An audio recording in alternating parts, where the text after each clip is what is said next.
पाणी जे आहे ते महाराष्ट्रातून कर्नाटकात गेलेलं आहे. एक तर महाराष्ट्राचं पाणी वेगळं आहे आणि कर्नाटकाचं पाणी वेगळं आहे. त्यांच्या हक्काचं पाणी त्यांना दिलेलं असताना ते पाणी जर का अशा पद्धतीने घेत असतील तर महाराष्ट्र सरकार काय करते? आणि सरकारनं वेळीच कर्नाटक सरकारला इशारा दिला पाहिजे, त्यांच्यावर संबंधितांच्यावर गुन्हेगार दाखल झालीच पाहिजे. पण कर्नाटक सरकारला याचा जाब विचारला पाहिजे. आणि अशा पद्धतीचे प्रकार घडणार असतील तर मग सगळे नियम धाब्यावर बसून एक थेंब पाणी सोडणार नाही, अशा पद्धतीची भूमिका सरकारला घ्यावी लागेल. कुठेतरी सरकार नेबळटपणा दाखवतंय आणि त्यामुळं कारण नसताना आमच्या शेतकऱ्यांना पाणी कमी पडतं. आज बैठक झाली शक्तीपीठ महामार्ग विरोधी, काय नेमकं ठरवलं? 18 जूनला जिल्हाधिकारी कार्यालयावर संपूर्ण जिल्ह्यातल्या शेतकऱ्यांचा एक प्रचंड मोठा मोर्चा काढायचा निर्णय आज झालेला आहे. आणि कसल्याही परिस्थितीमध्ये आम्ही शक्तीपीठ महामार्ग होऊन देणार नाही अशी आमची भूमिका आहे. याचा अर्थ विकासाला आमचा विरोध आहे अशातला भाग नाही, त्याची आवश्यकताच नाही. कारण एकूणच हा शक्तीपीठ महामार्ग हा जनतेसाठी नाही, भाविकांच्यासाठी नाही, तर राजकीय नेत्यांना समृद्धीसारखा अधिक समृद्ध करण्यासाठी म्हणून हा महामार्ग आहे. नाहीतरी एकूणच हा महामार्ग जो नियोजित आहे तो आणि रत्नागिरी नांदेड हा जो नवीन झालेला महामार्ग आहे, हे दोन्ही महामार्ग समांतर जातात.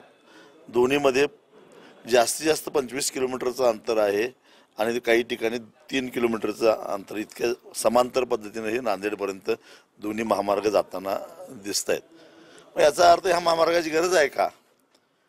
कारण ज्या देवस्थानासाठी हा महामार्ग नियोजित केलेला आहे ते कोल्हापूरची महालक्ष्मी असेल, पंढरपूर असेल, तुळजापूर असेल, अगदी परळी वैजनाथ असेल, कुठल्याही देवस्थानला जात असताना ट्रॅफिक जाम झालेला आहे, लोक अडकून पडलेले आहेत. असं काही झालेलं नाही. उलट आता जो काही सांगलीपासून उस्मानाबादपर्यंत जाणारा जो काही महामार्ग आहे त्याच्यावर जे 2-3 नवीन टोल नाके बसवले आहेत राष्ट्रीय महामार्ग प्राधिकरणानं, त्याच्यामध्ये अपेक्षित टोल वसूल होत नाही. याचा अर्थ तिथंच त्यांना अपेक्षित असलेली वाहतूक नाही आहे. मग नवीन मार्ग काढायची गरजच काय? नव्या महामार्गामध्ये नवे टेंडर काढता यावेत आणि त्यात पैसा खाता यावा म्हणून एका समृद्धी महामार्गानं आमदारांची किंमत 50 कोटी केली. शक्तीपीठानं किती शक्ती मिळणार आणि कुणाची किंमत किती होणार आहे? आम्ही हे होऊन देणार नाही. काय स्थिती आहे, काय सांगा?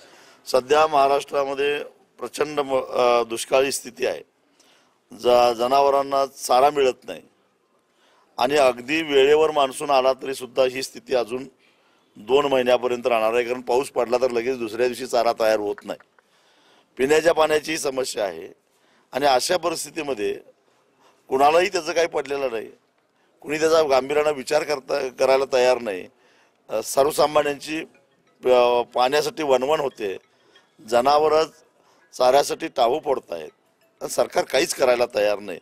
ही अतिशय संतापजनक अशी गोष्ट आहे.